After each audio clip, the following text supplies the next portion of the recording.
আমার হাতে একটা খাঁচা জালি ফ্যান। এই ফ্যানগুলো কিছুদিন চলার পরে হয় জ্যাম হয়ে যায়, নাইলে এই কয়েল থেকে লুপ পুড়ে যায়। তো এই দুইটা সমস্যার একটা সমস্যা হয়। আমার হাতে যে খাঁচা ফ্যানটা, এইটা দুটোটাই সমস্যা হয়েছে। প্রথমে জ্যাম হয়ে গিয়েছে, মোটরটা যখন জ্যাম হয়ে গেছে ঘুরতে না পেরে এটা লুপও পুড়ে গেছে। তাই এই ফ্যানটা এখন এই বুশও পাল্টাতে হবে, তারপরে এখানে কয়েলেরও কাজ করা হবে।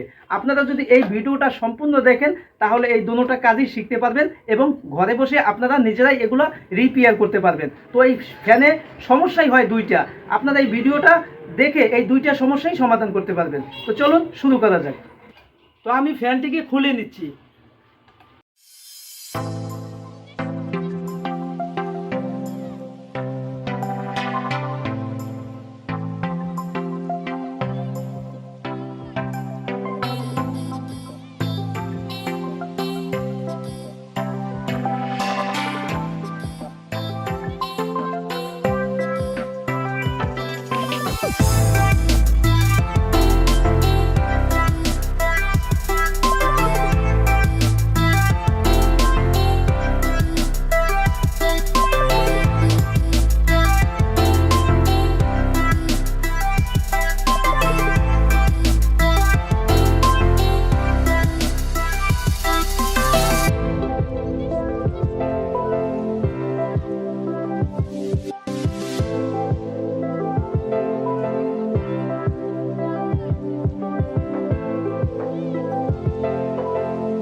তো আজকের মতো এই পর্যন্তই। সকলে ভালো থাকবেন, সুস্থ থাকবেন। আর অবশ্যই যদি ভিডিওটি ভালো লাগে একটি লাইক দিবেন, আর এরকম ভিডিও আরও পেতে চ্যানেলটিকে সাবস্ক্রাইব করে পাশে থাকা বেল আইকনটি বাজিয়ে দেবেন। সকলে ভালো থাকবেন, সুস্থ থাকবেন। আল্লাহ হাফিজ।